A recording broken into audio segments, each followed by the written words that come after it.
пленарного докладчика и перейду на английский язык. Our today's plenary speaker is Professor Per Linell from Sweden.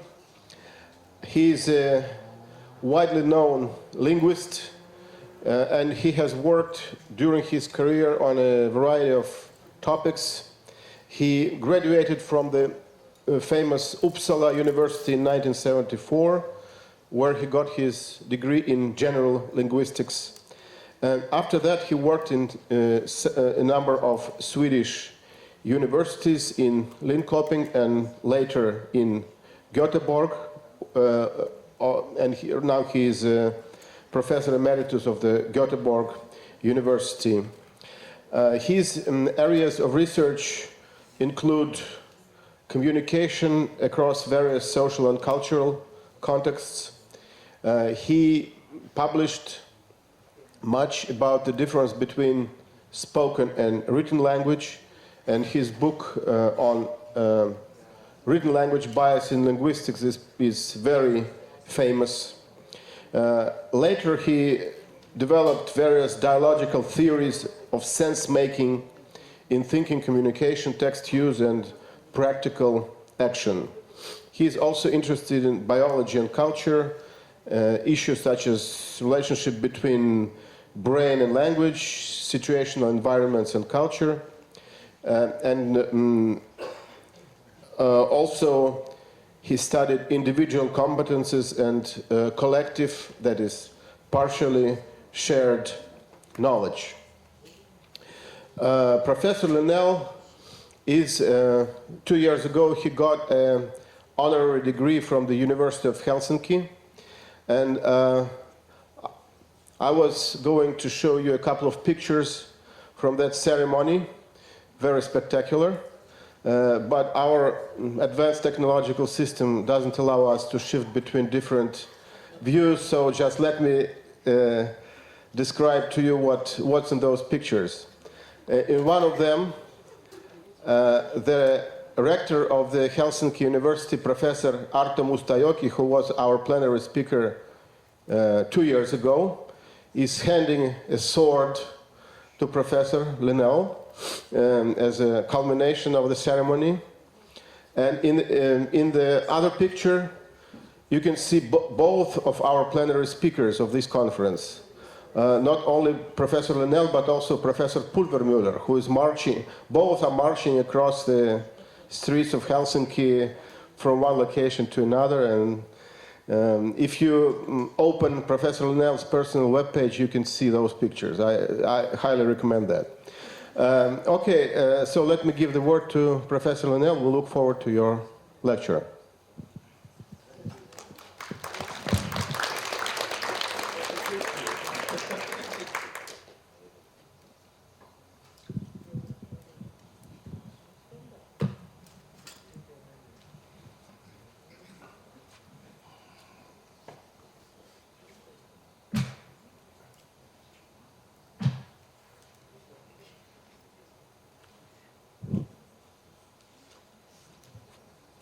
Слышно? Доброе утро. Я хочу благодарить организаторов этого конференции за приглашение сюда. Но, к сожалению, я не буду приводить лекции по-русски, но я буду употреблять английский язык.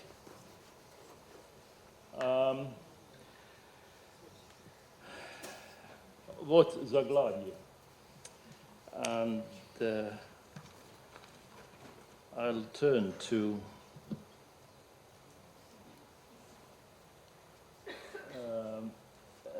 the first slide. I thought I should say just a few things about my own scholarly biography. among my current special interests are dialogical meta-theory and the meta-theory of language. And I should say right from the start that language, according to my view, has to be understood as languaging in action and dialogue.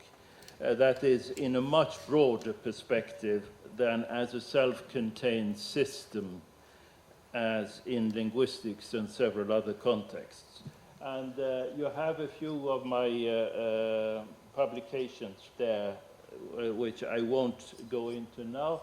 The book from 2009, Rethinking Language, etc., is perhaps the most important item there.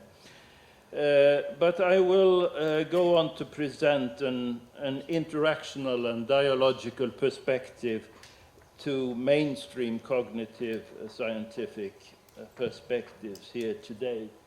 And this is the content of my lecture as I have planned it. I'll say something about the background and the concept of the human mind. And then I'll talk about different forms of dialogism as I conceive of them. And then about a related approach called interactivity and distributed language approach. And then I'll use quite a lot of time on a few empirical examples. Section number 6, finding one's way in the world, might be skipped if I don't have time for it. And then I will go straight on to some conclusions. I should say also from the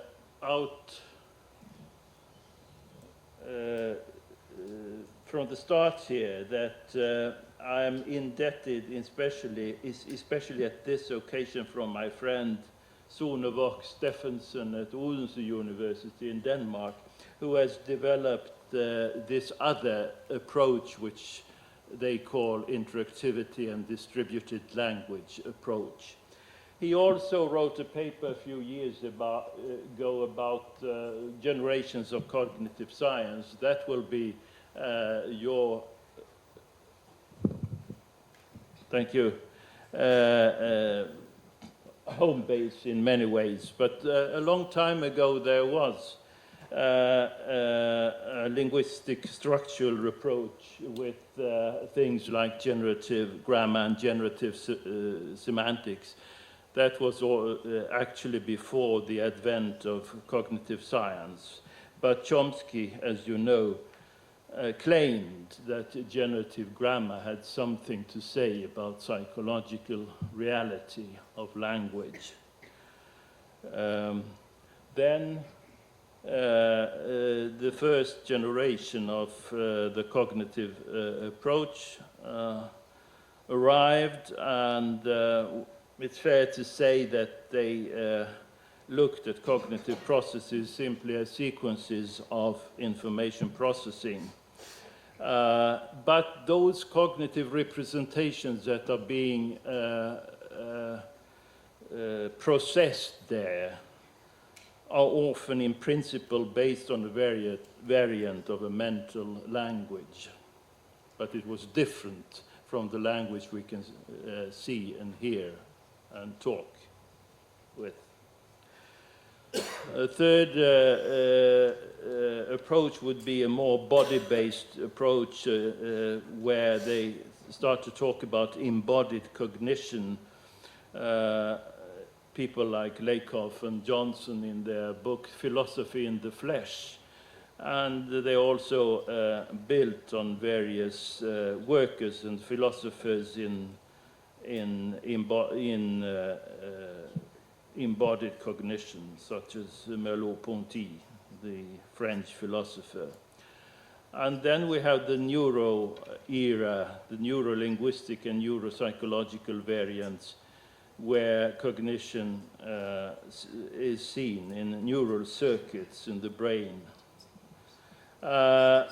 I'll say a little bit about that later on, but the fifth one here is what I will use most of my time on, a social interactional, that which I tend to call dialogical approach, in which not only the brains play a part, but also our bodies, our language, and that is language as we are used to encounter it in social life, in utterances.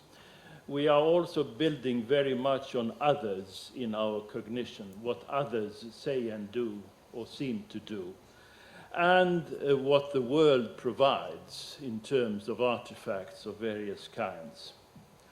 There are obviously some tendencies which are in neuroscience which tend to portray the brain as an interactive brain, which is more compatible with this approach.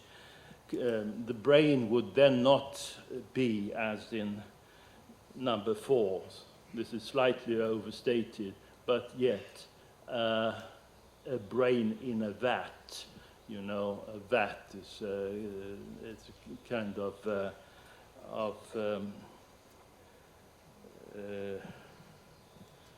vessel that they use to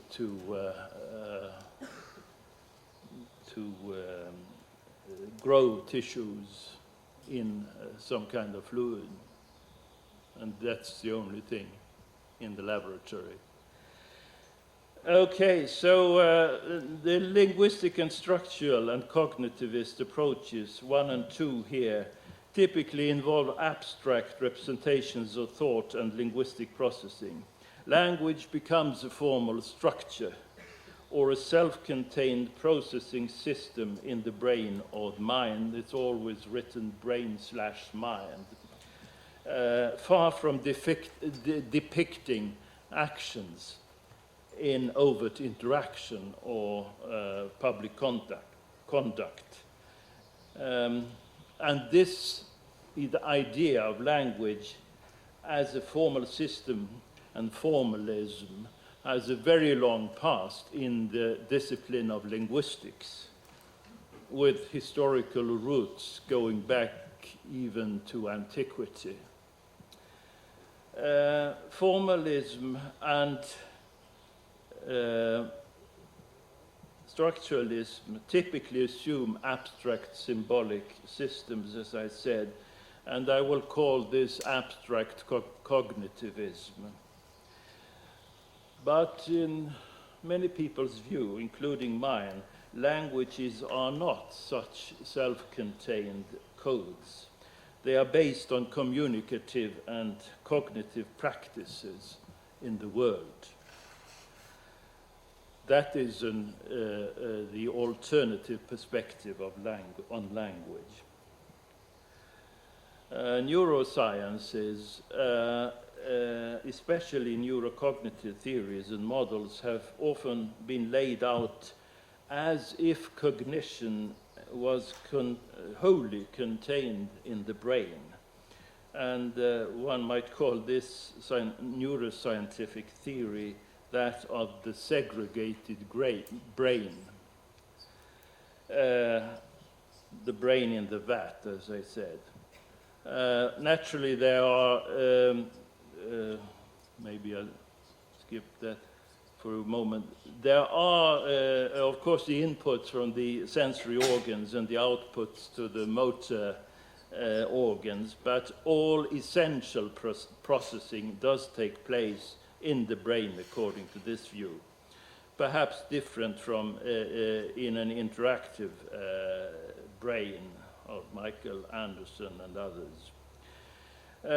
But it is obvious that abstract cognitivism and segregated neuroscience have a lot in common.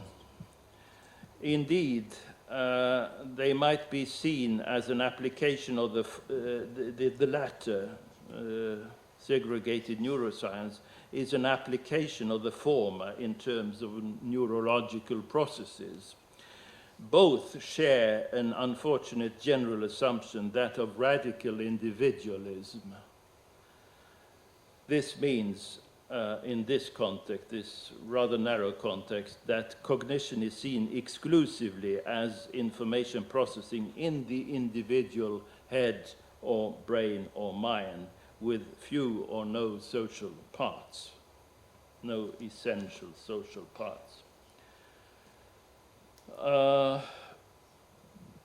So linguistic, cognitivist, and neuroscientific approaches are all individualist, putatively depicting individual processing of symbolic representations. Cartesian philosophies of mind are internalist and individualist. And there is an absence of other human beings in this account, which means that it is kind of a monologism in science.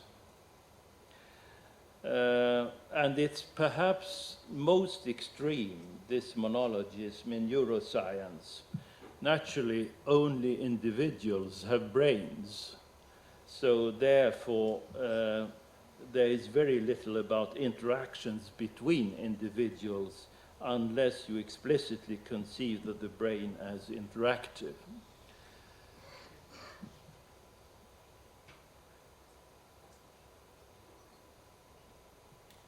The alternative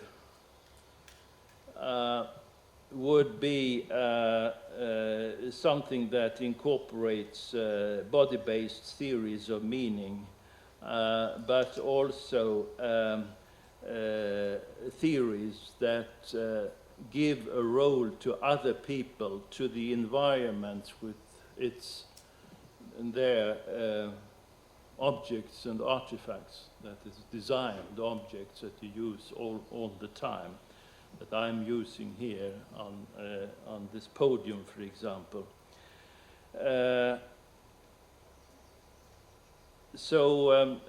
This is the dialogical alternative, if you want. If I move on to the human mind, this is a concept that we're talking about very much in our different sciences. And as you know, the British philosopher Gilbert Ryle authored a book called The Concept of Mind in the 1940s, which is now a classic. But there is certainly not only one concept of the mind in philosophy and in generations of cognitive science. There are lots to be said about this, and it might bring me into theology and the history of psychology, which I don't have the time for. Let me just mention a number of central concepts in dialogism and also in cognitive science that have been relatively fashionable among interactionists.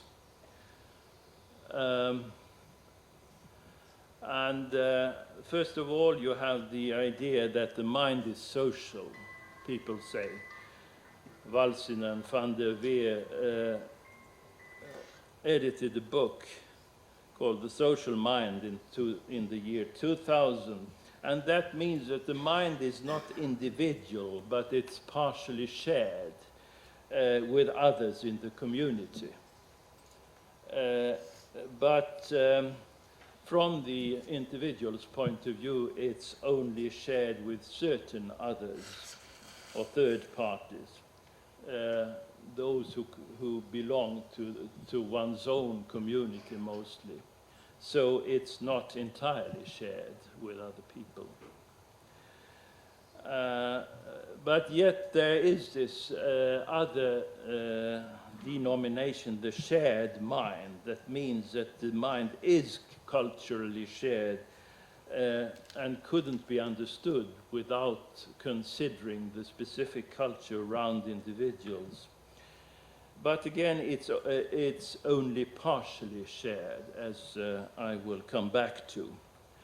Then there is the idea of the embodied mind.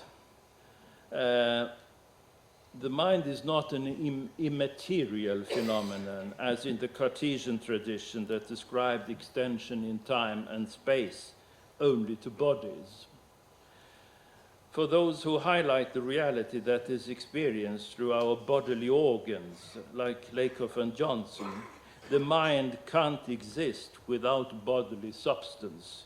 It is in the flesh. But the snag is, of course, does the mind end where the body ends?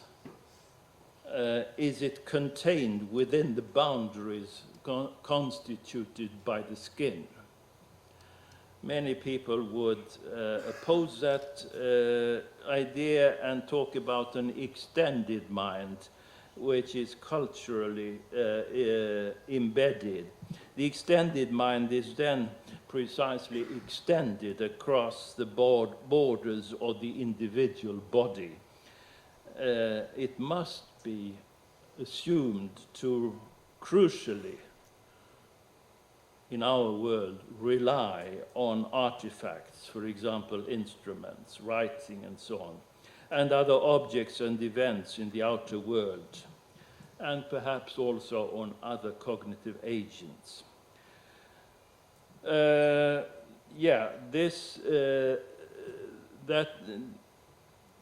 is more or less what I extended mind, what I already said, on the culturally embedded mind. The distributed mind is an idea launched by Stephen Cowley, who's now in Denmark. It means that the mind, including cognition and language, is not confined to being ingrained inside the skull, but it also comprises the body, some parts of the environment, and other persons who interact with and coordinate their sense makings with a cognitive agent, or who have those who have contributed earlier in earlier generations, our predecessors who have created the cultural conditions which we pick up as children. That is the cultural embeddedness. So there is this double property of the mind, that it's both embodied in people's bodies and it's culturally embedded in the communities of speakers and users. Communities with fuzzy boundaries, it's true. There is a controversy whether one should assign some kind of centrality or controlling role to the human subject, to the ego, to the self, or if the self is just one component in a cognitive system, and I will come back to that. The final term which should be mentioned in this list is dialogical mind, that proposes that the individual sense-making ability is crucially interdependent with other people's past, present, and possible future contributions. So the significance of a given utterance or a turn of talk can only be understood in terms of its relation to adjacent utterances, that which came just before and that which may come up as a continuation. The empirical study of this sequentially organized interaction has been most sophisticatedly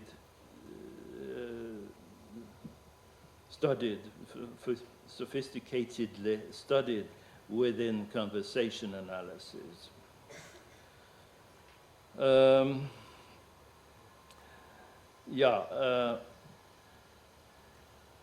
Now we have seen quite a few different aspects of the mind according to an interactional or maybe generally dialogical view.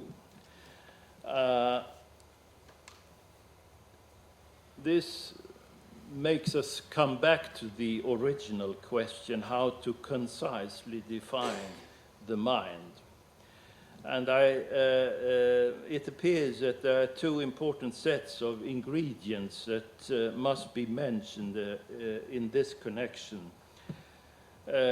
First, the mind engages in many actions and perceptions in which it explores, the mind explores the outer world.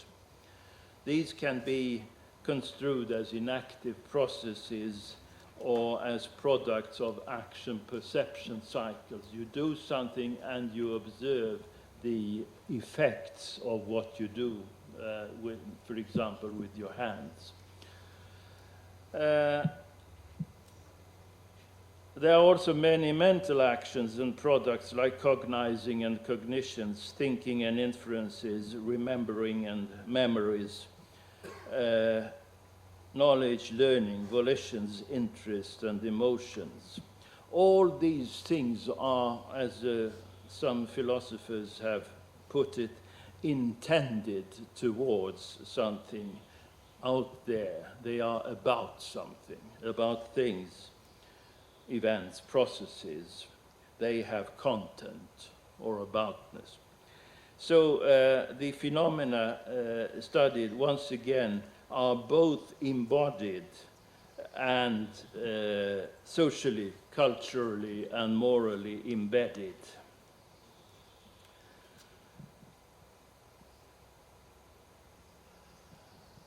Now to dialogism. What is that?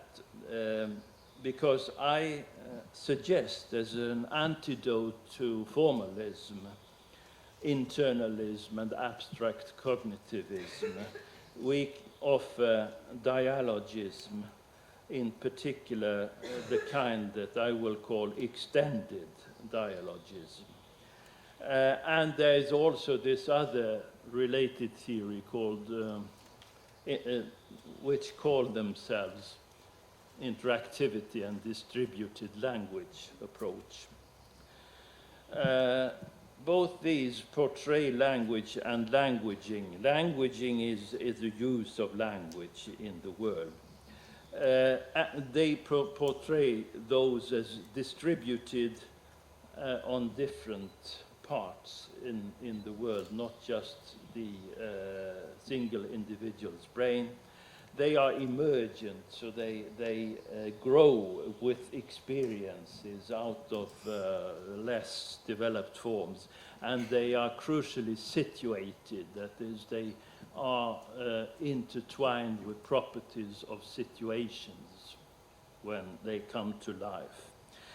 So Stephenson called these ecological theories, that is, they combine insights from social interactional, social psychological, and sociocultural theorizings.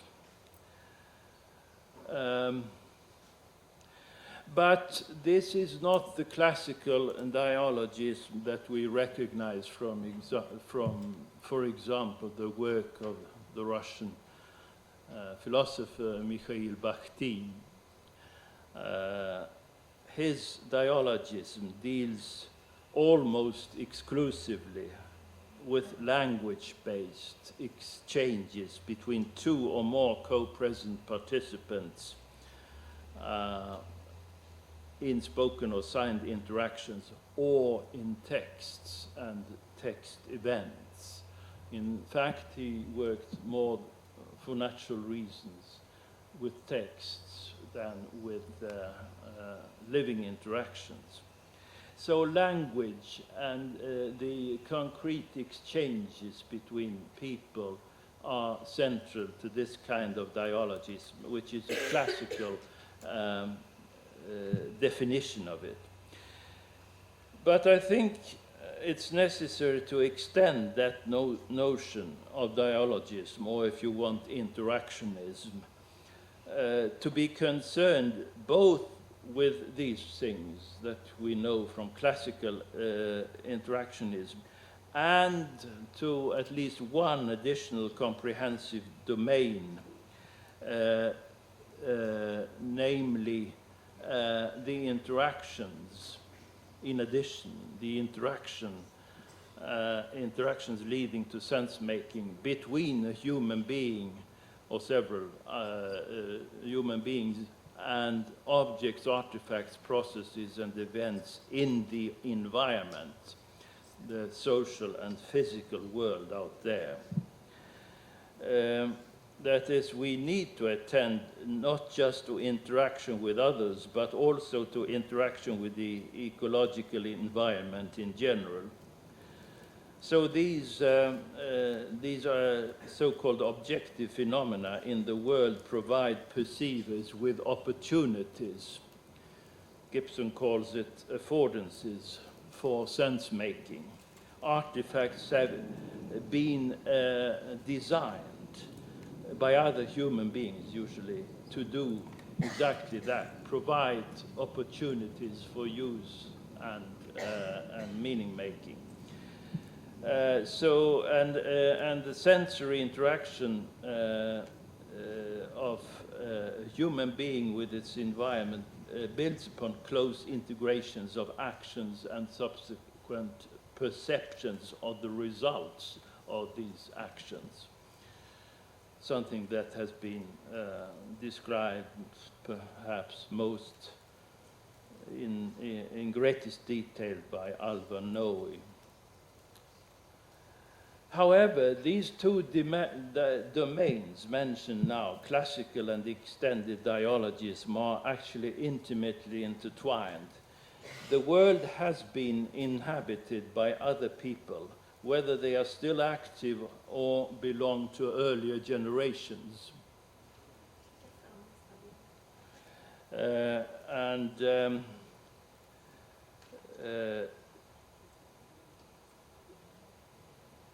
These other people, all the earlier generations, have made the world meaningful by categorization, verbal labeling, and discursive practices. As youngsters and as children and youngsters, and in fact throughout our lives, we are immersed in this meaningful world into which we have been thrown, to use an expression from Heidegger, and whose categories we simply by and large have to accept, and we do accept them. Sensory perception, too, is therefore indirectly independent or remains interdependent with other people's sense-makings. It has much to do with languaging. Languaging is lurking in the background there. As an example, in between the two categories of sense-making, according to classical and extended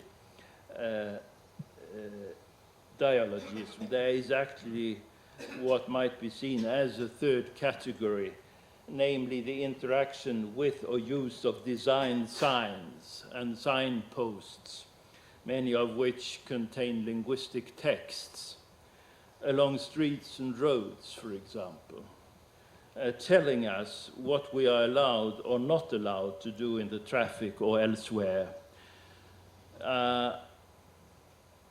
They function often and do so communicatively by being followed by adequate conduct. But they may also be reacted to by spoken exchanges or private language-born deliberations and interpretive activities. Certainly they are learned by individuals who are being instructed through spoken or written language. So these designed artifacts that are ubiquitous in our milieus, in our environments, provide a link between those two domains of sense-making that are talked about under this rubric.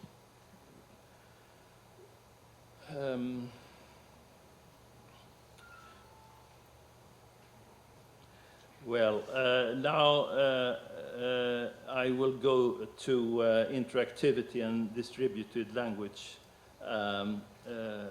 approach. It doesn't appear in the headline there, but this is the theory of people like Cowley and Stephenson and Thibault and others. There is something funny with this this slide, but Stephenson suggests that mainstream theories in cognitive sciences should be seen as I-mind theories, meaning that all the essential words begin with I. They are internalists, they are about information processing, they are individualist and intellectually biased. Whereas Stephenson's own alternative would be an E-mind type of theory, where the mind is extended beyond the individual's body. It's external because many things go on out there, but it's of course also internal. The brain is working all the time. It's ecological, embodied, embedded, and inactive. These terms you have seen already. Yeah, it comes in a strange order here. But very short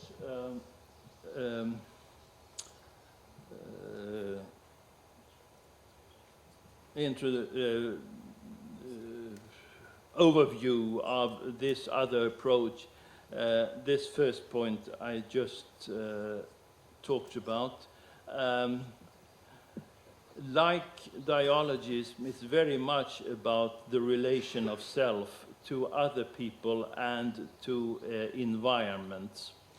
And of course, linguistic interactivity builds on a symbiosis between a bodily dynamic dimension. It's dependent on what the body can do and what it has learned to do in a dynamic way. And there is a linguistic symbolic mode of communication, which of course has a lot to do with what one has observed in others. So interactivity and languaging are distributed on these different entities: brain, body, others, objects, artifacts, etc. But there is one difference which I have discussed at length with Sune Stephenson, and this is that he is thinking in terms of systems theory, that this is a system that works, it seems, without any entity that's controlling the sense-making to some extent. So there is no essential difference between the subject, the self, the person, and the environment. Whereas I think that the environment doesn't make sense by itself. It has to have the human perceiver and cognizer. So on that point, I think there is, we would say that sense-making is distributed, but it is asymmetrically distributed. Now, I will show you a couple of examples. And this, in order to make things easier, I have used examples which for the purpose today can be used in translations. This excerpt from a multi-party conversation took place in Swedish, but I've translated it into English here, and I will. The red things I'll come back to here, but I'll go through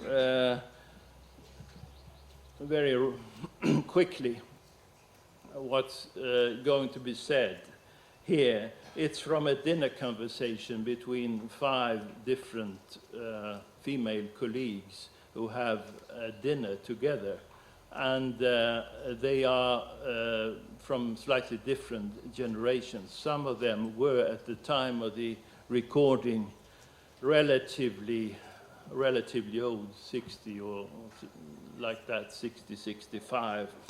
And they discuss what they experienced in school when they were young, these elder participants here. And they talk about how they were forced to write their papers in the Swedish language. At that time, the Swedish written language had certain morphological differences between singular and plural verb forms, which were abandoned in the late 40s in written standards. But this episode about spelling the words and going to school a long time ago, that is closed or attempted to be closed by one of them saying, "So old are we. We are so old that we experienced this." But this turns out not to function only as a closing of the previous episode, but something new comes up here because one of the others says, "We are so old, Asta, that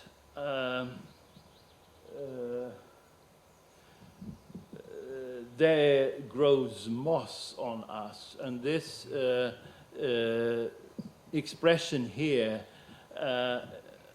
builds upon an expression in Swedish where you say that if you are old, then there will grow moss on you, and the moss is that which you find on old stones and tree trunks in the woods. So that happens when you get old. And yes, and then there is a pause. Line 4, there is a pause of 1.2 seconds, and there is an affirmation of that from one who is probably the person called D here. Then there's a long pause, and one says, "Not so salient, though." And it goes on with E say, "No, that you can't say. Not that scary." And then after another pause, 1.5 seconds, and laughter. This is line 11. On line 12, E says, "It's more like such lichen." And lichen are those, if you know, plants that are composed of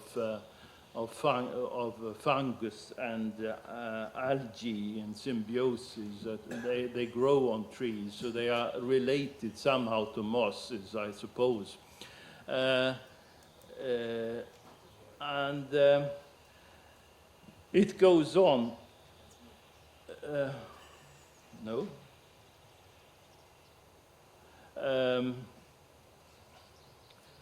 Because B says you should be happy as long as it doesn't become beard lichen in any case. And beard lichen, as far as I know, is a new coinage in Swedish.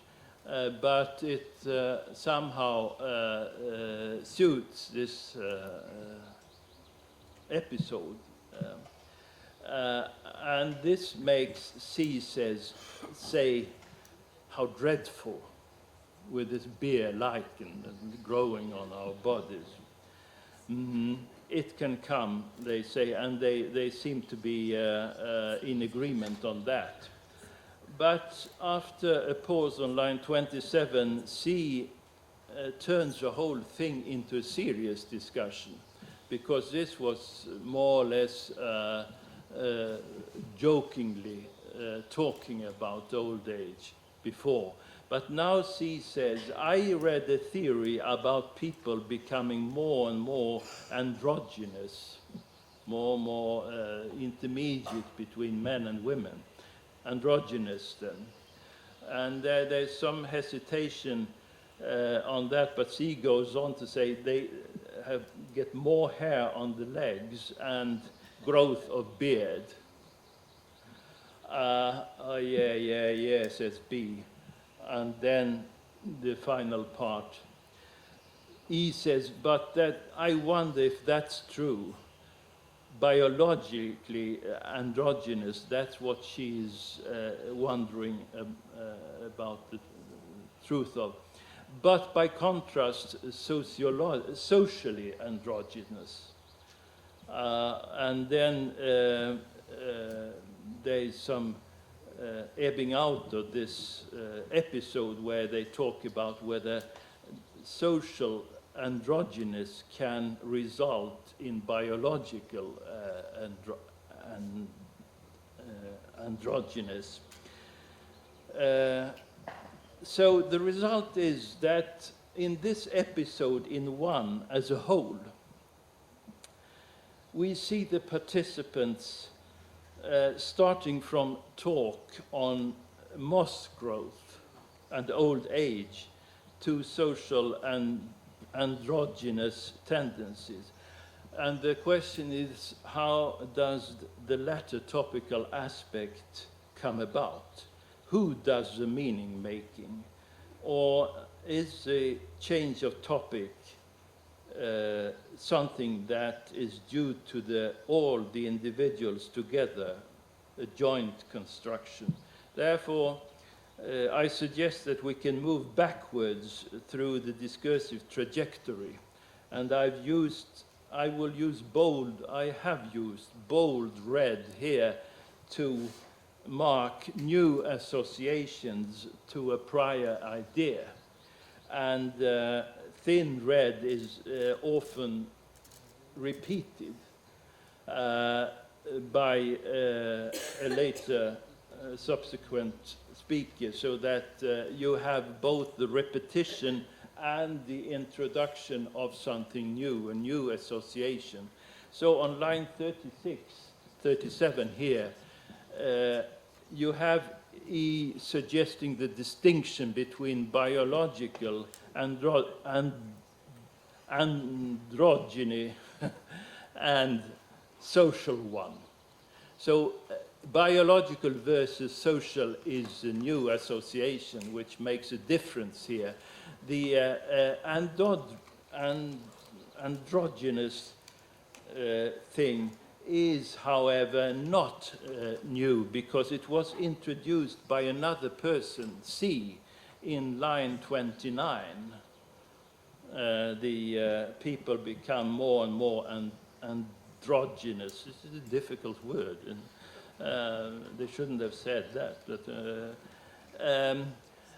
But there's also another thing which C says here, which is actually new, because she introduces the idea of hair, which has been implicit somehow in the earlier talk, but no one has said hair on the legs. But beard has been mentioned, so beard in that utterance is old. It's a repetition in a new context with hair. So who introduces hair? Well, the very word is introduced by C, but where does she get this idea of growth of beard? Well, it comes from perhaps more complicated than this, but it comes definitely partly from line 19, where B, another woman, has said that you will have beard lichen, which is the direct translation of skägglav, beard lichen. So that's a new idea at that stage. But where does that come from? Well, lichen was introduced by yet another person, namely E, in line 12, lichen. And that was a new word there, but it's related to something that they talked about, which appears as a pronoun there in the same utterance, it. It's more like such lichen. What is it? Well, it is the moss that grew or grows on people, women, when they get older. And moss was introduced by E, who happens to be the same person as the one who's saying lichen. So she makes that association.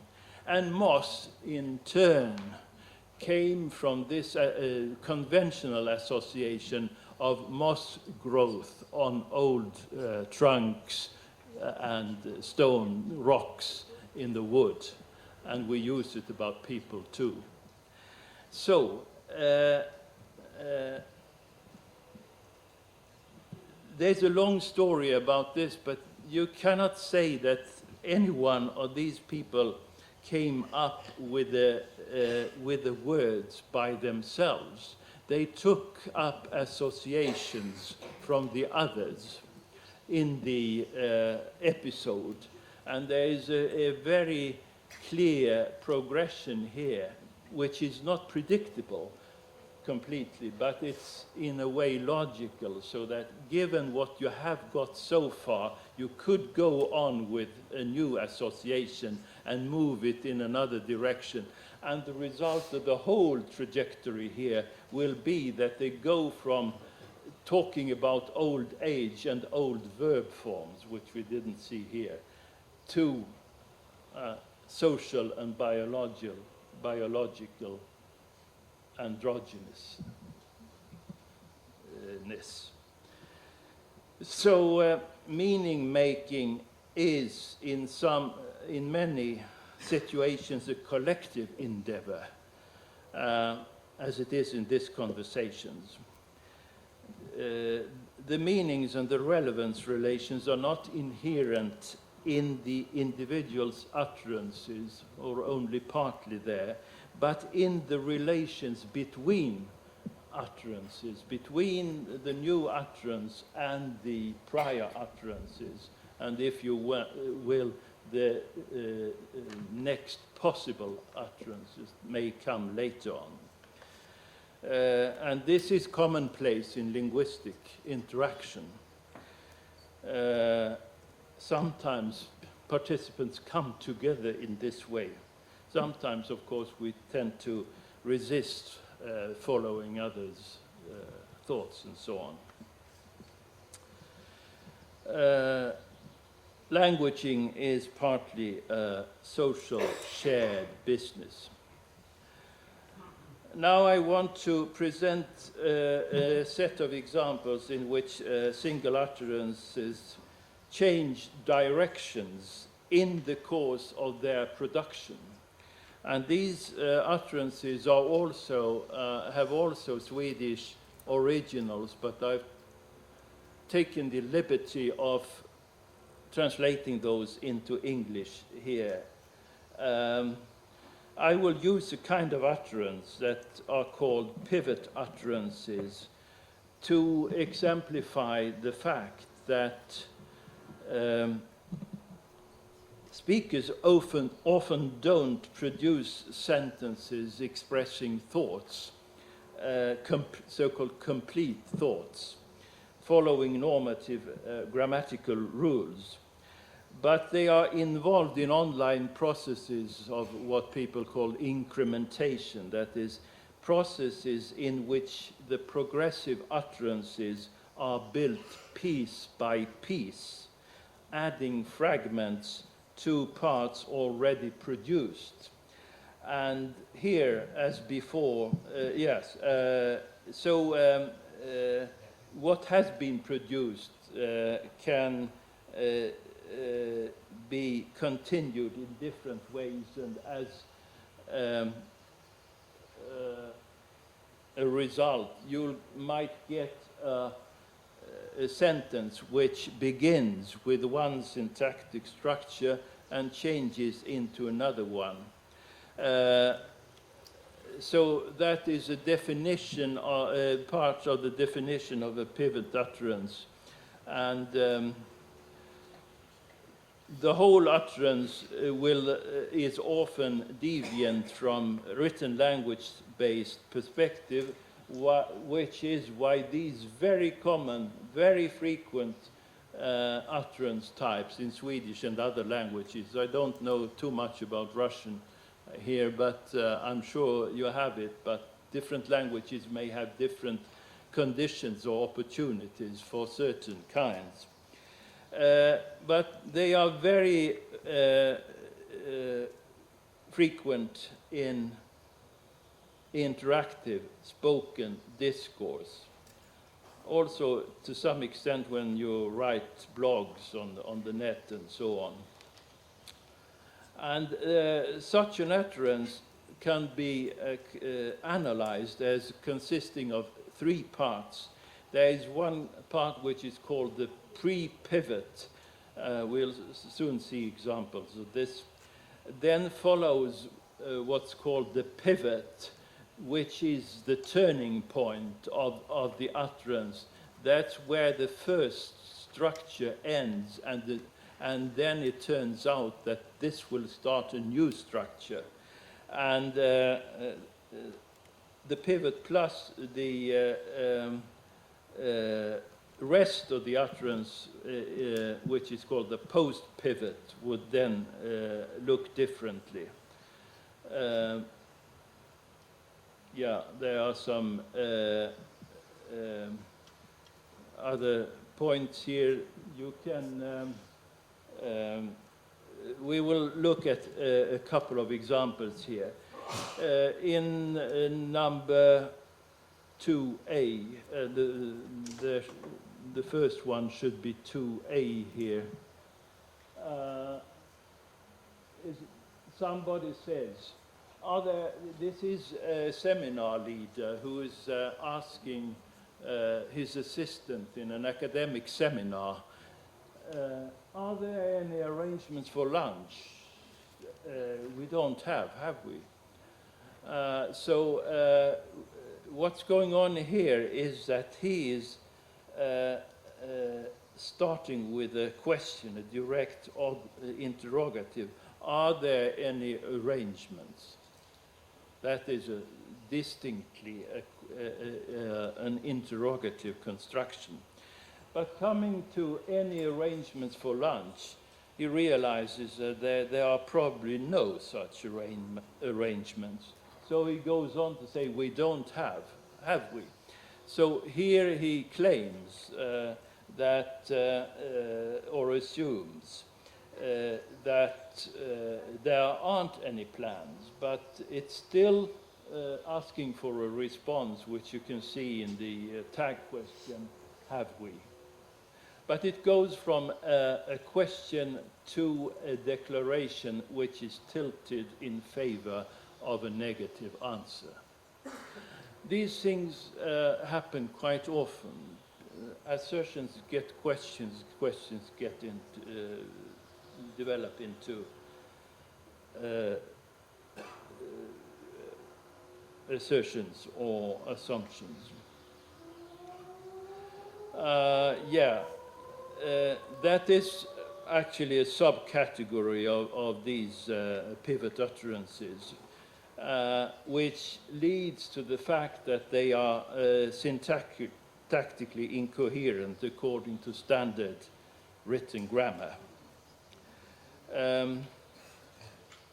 Otherwise, it's often that the pre-pivot and the post-pivot provide different perspectives, or the post-pivot will make the utterance more specific. In 2b, for example, here's a priest who is explaining that the church has very long traditions. As you know, it's so that the church has been for 2,000 years. Up to that, it's quite coherent or cohesive, both pragmatically and semantically and syntactically. But then he says, the church is built on a common faith. And that is possible if you take for 2,000 years as a beginning of that second structure. So you have, for 2,000 years, the church is built on a common faith. It's a fine, so-called fine sentence. But as you know, it's so that the church has been for 2,000 years, was also fine up to that point, but it's incomplete. And it seems that the speaker changes from one intention into another. He wants to put what he has to say in terms of a common faith. Whether he had that in mind from the beginning or not, we can't say, of course. Sometimes such pivot utterances are very,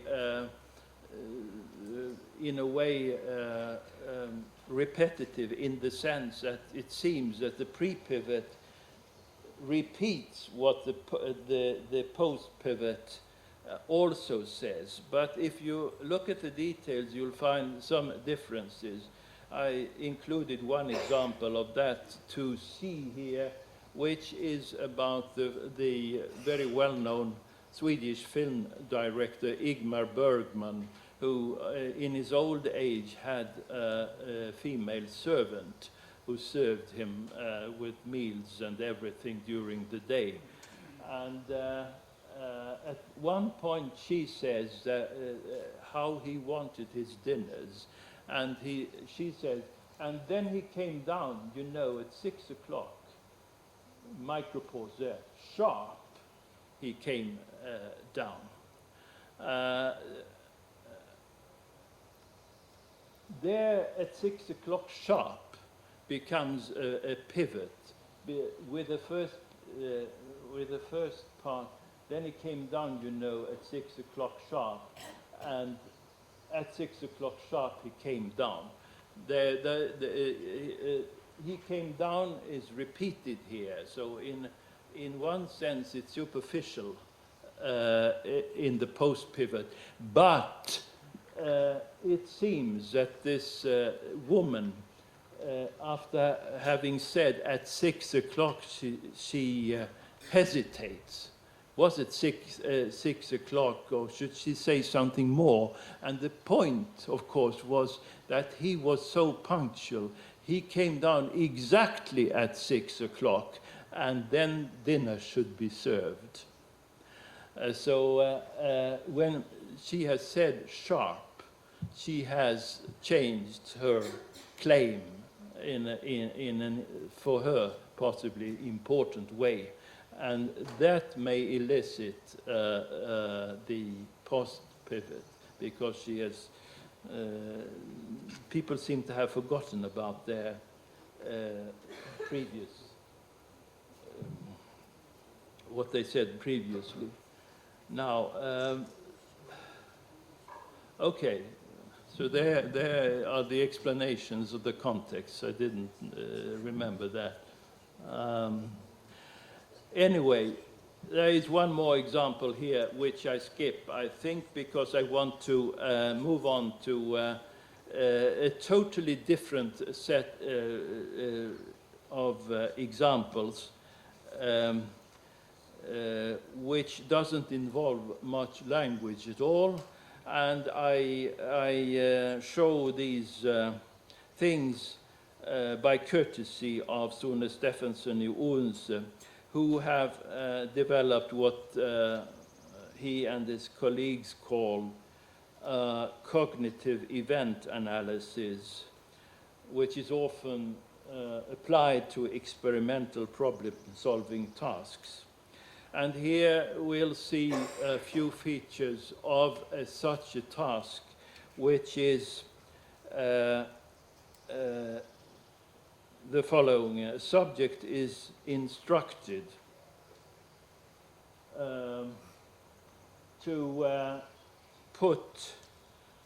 to distribute 17 animals, and they are represented here by 17 small zebras, figurines, into 4 enclosures called pens. A pen is an enclosure. So the subject should construct 4 pens and then distribute 17 animals in such a way that each pen contains an odd number of animals. And then they get the materials, they get pipe cleaners to make pens, they get these 17 animals, they get pen and paper to make notes and try out things. There is a time limit of 10 minutes. But what they don't get is a solution to the problem. And in fact, there is no solution to the problem of what he calls an arithmetic type. Because the natural thing is, of course, to try to distribute them. You put an odd number of animals into the pens, for example, 5 in the first one, 3 in the next one, and 3 in the third one, and then you are left with 6, an even number for the last one. And if you start with 5 and then follow it up with 3 in the next and 1 in the third, you will have 8 left, and so on. So, for example, if you start with 9 in the first pen, and then 1, and then 1, you will have 6 left. And simply there is no solution in which you can avoid having a pen with an even number of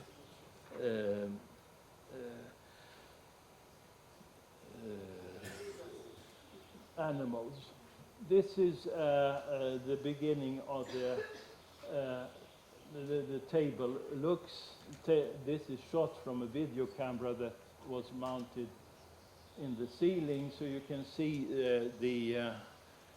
the table from above, and to the left you have the pipe cleaners. There is a bunch of 17 small figurines. You have an instruction printed on a piece of paper, and you can use a pen and a piece of paper to try out solutions. And you see the hands, actually, of the subject there. This was done with 50 different subjects, but they analyzed in great deal only the performance of one, called P27. And they analyzed the 10 minutes in coding it into actions and reactions at 1,1200 times during these 10 minutes. And here is the beginning of that patient's arrangement. She has made the pens here by putting together the cleaners, and we have 4 different pens, and then all the animals which she is going to distribute. And she tries that several times, and I won't show you this because what happens later on is that she fails.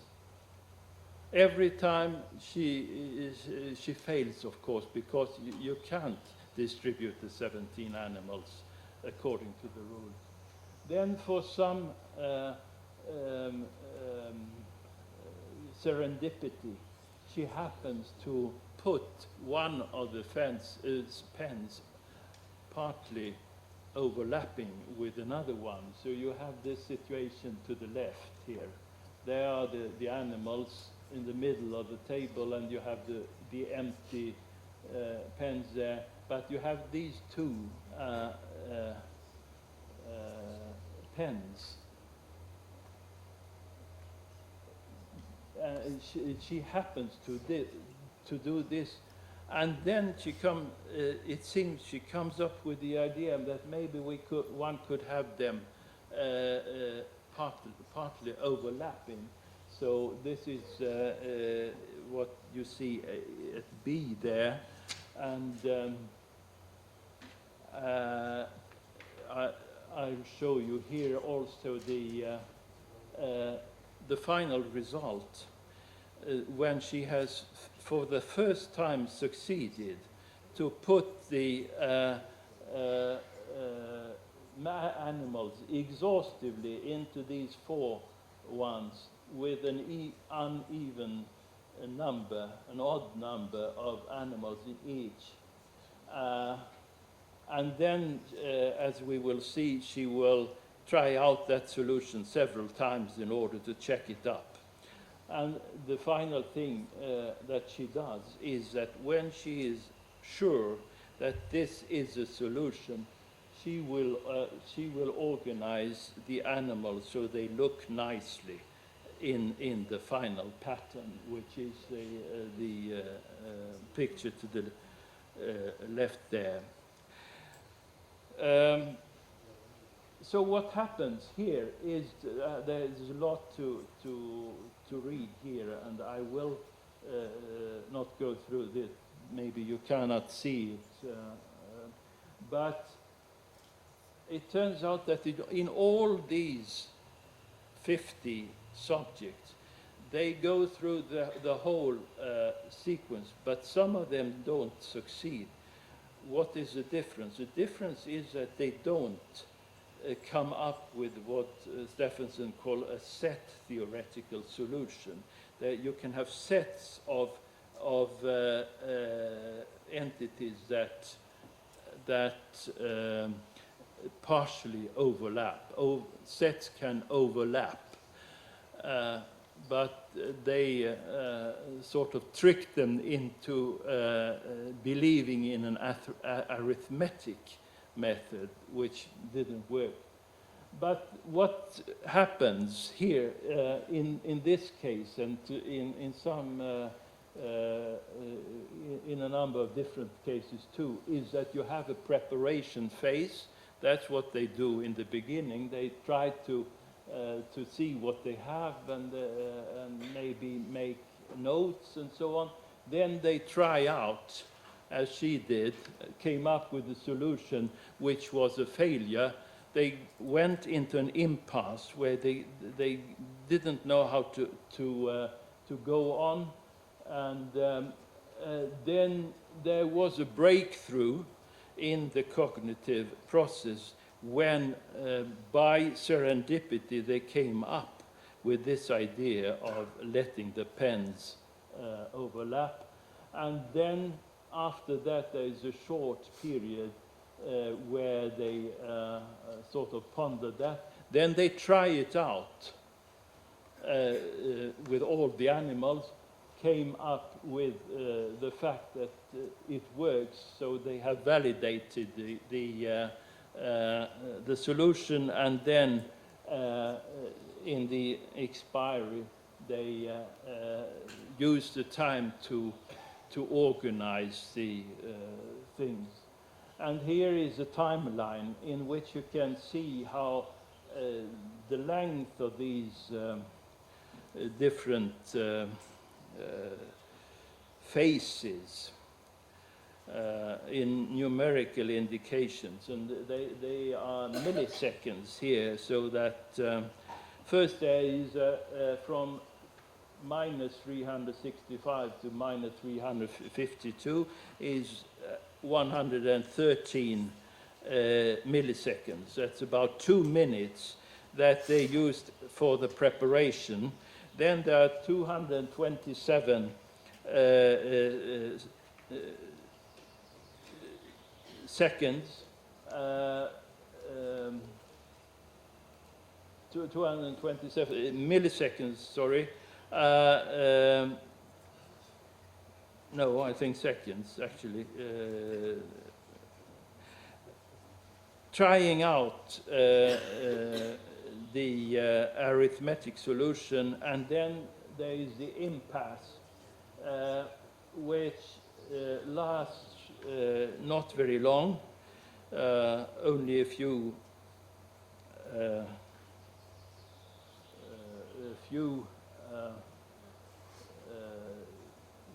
milliseconds, and then there is what they call the primary event pivot, where the breakthrough actually happens. They come to this conclusion that it might be possible if you do it this way, and then they try that out for about 90 milliseconds, and then there is 132 milliseconds,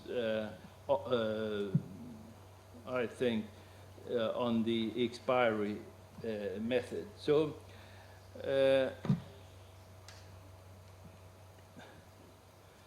we can say that in this experiment, Stephenson and collaborators are especially interested in the cognitive trajectory as shown in the behaviors, and to some extent think aloud utterances, but there was very little of that, as far as I know. Before and after the event pivots, what is it that happens? You have to get into an impasse. You have to ponder the situation, and then, if you are lucky, you find by serendipity, by coincidence, a solution which they say is dependent on a breakthrough, which is defined as a reconfiguration of the distributed cognitive system to achieve an acceptable solution to the problem at hand. So the sudden insight that you can use it, you can solve the task by using a set theoretical solution, is a precondition for solving the situation. And it's significant that almost all the subjects, according to the authors, used pen and paper trying to solve the task. But as long as they tried it only on an arithmetic model, no one succeeded. They had to find this other solution, and they found it by serendipity, by coincidence. So this example would be used here to illustrate that we use the affordances of things in our environment in order to solve problems, in order to cognize, to make sense. So I see that my time is running out, and I was kind of predicting that, so I'll skip this part, which is about finding one's way in the world. And I will simply summarize by saying that I've preferred to talk about sense-making in the world to using the word cognition, because I think that sense-making is a broader term, and this is closer to what we do in the world and of the world. So sense-making, the ability to make sense, that is something that penetrates human existence, and it's much more than about brains. It's also about using the brain for understanding how the body is and how the world appears to us, the outer world. It's much more than consciousness, because many of these things are not consciously deliberated. They occur automatically, routinely, by serendipity sometimes. They are much more than material processing in neural circuits. They might involve symbolic processing, but that symbolic processing sometimes takes place in the brain, but it can also be used by using material artifacts like written language, mathematical formal language, musical notation will enable people to do things they couldn't do without those artifacts. It involves sense-making in the world, involves more than direct interaction between people, although direct interaction lurks behind a lot of sense-making, but we can do it by ourselves once we have learned how other people do it, once we have learned enough of language and other symbolic means.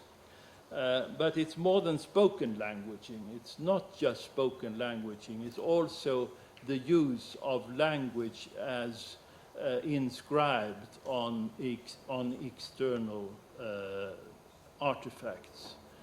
And I would say that we have in linguistics for long assumed simply that spoken language is just the same as written language, or the other way around, when there are lots of differences in their contexts, affordances, and what they can help us to do.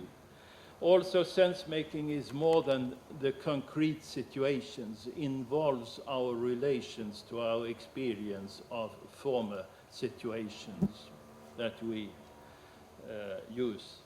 And it's more than individual agency. It's not just individual, there is also partially shared agency at stake. And, for example, it involves more than one single kind of truth. There is not only the scientific truth that we believe in, at least for some time, until someone finds a better theory, but there is also the embodied truth that we use and use successfully in ordinary life. So we do believe that the sun goes up in the east and moves over the sky and sets in the west. That's true at one level, but it's not true scientifically. But we need that embodied truth also, and so on. This was basically what I had to say. Thank you so much. Спасибо.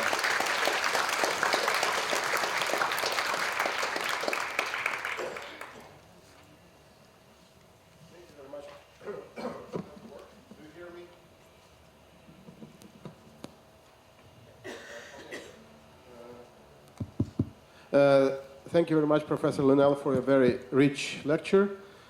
Now there is some time for questions. Please, Artemi.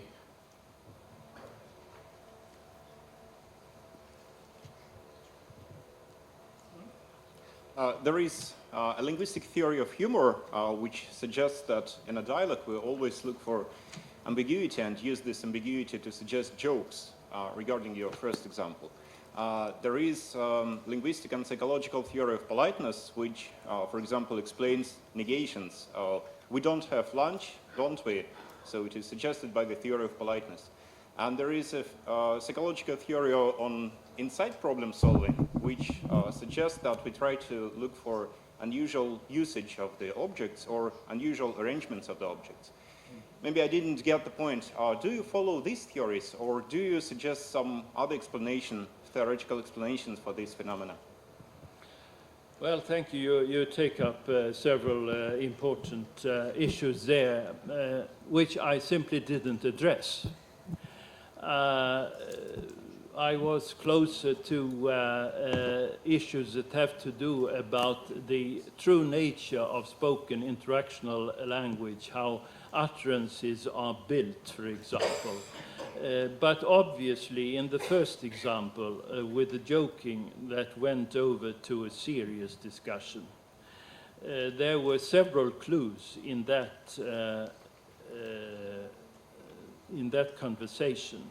If you had heard the recording, which there was no point of playing here, but it's a kind of changing the key of the whole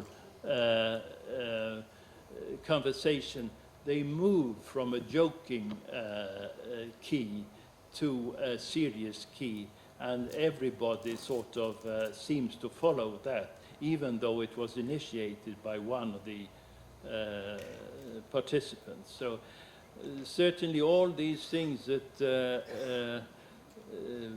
that distinguish between different genres, different activity types, serious and non-serious use of language, for example, as you take up, were not addressed in the lecture. And there were other things that you mentioned as well, that politeness, for example, surely is also something, and I wouldn't throw out politeness theory completely. Indeed, I would say that this has been done too easily by certain linguistically oriented researchers, because they think that politeness is too sort of superficial and it must have some more basic explanations. But I think there are explanations on different levels, and politeness is a cultural issue, largely.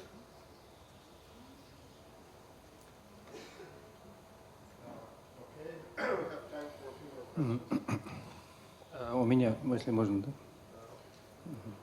Thank you very much for your lecture. I think that your examples were very telling, especially about the birth of new cognitive units in dialogues, and as well as the analysis of the cognitive situation. However, I have a question related to the first part of your talk, which is about methodology. I think that all of us in cognitive science from different disciplines are aware of the legend and metaphor of blind people trying to explain what the elephant is. Now, my question, doesn't it seem obvious for you, just from a simple common sense, that extending the list of the descriptions from different aspects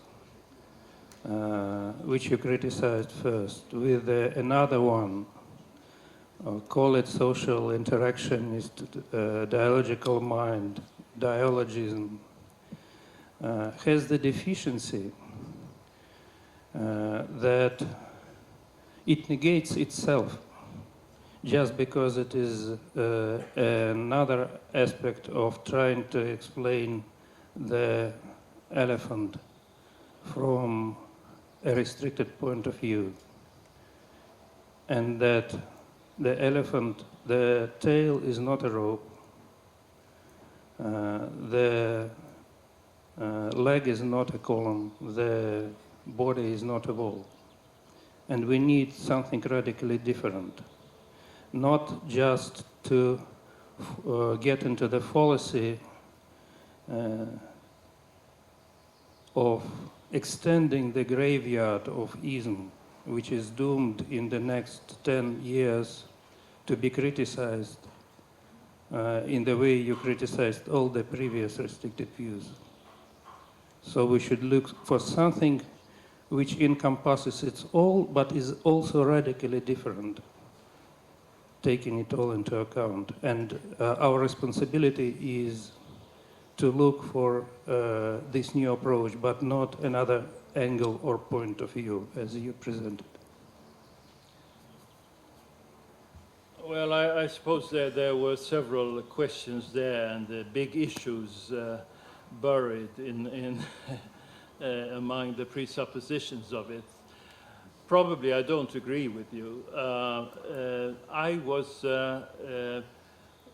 for example, listing those different characterizations of the mind, the shared, social, embodied, dialogical, and so on, because they are fairly mutually compatible. And it's just a matter of different groups of people preferring different terms for more or less the same thing. They are interested in the same phenomena, but they use different terms because they perhaps focus on different aspects, perhaps different parts of the elephant in some sense, you know. But if I were more serious, I would say that the important thing is not to end up in neuromania, as I would have said if I had time for the sixth section here, where I build quite a lot on popular book by Raymond Tallis called Aping Mankind, I think it is. Yeah. And his point is, well, he claims he's a neurologist or neuroscientist, and it's not that we are negative towards neuroscience, but he argues that neuroscience has been used to illuminate so many other fields in the humanities and social sciences in ways that are simply absurd, because the humanities and social sciences know much more about the mind beforehand. And But I agree with you that it is another ism. What we see now as neuromania is just another ism, and the way you described it actually very well as a segregated, yeah. It is just another segregated ism, and it goes to the same graveyard. It will be buried in the future.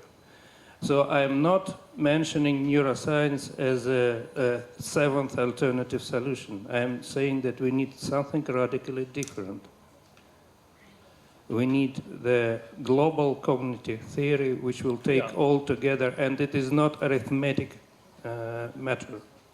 Yeah, let me just say that I'm not a cognitive scientist. I'm a dissenting linguist, rather. But I think that the kind of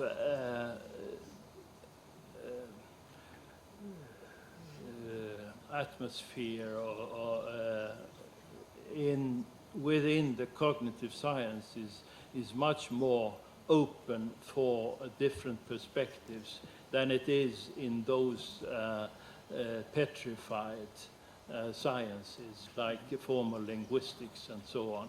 And maybe neuroscience is much more helpful, but I think there are too many humanists who simply want to give away their knowledge because neuroscience in some quarters is evaluated as the only science. You know, humanities is something else. I agree with you. Thank you.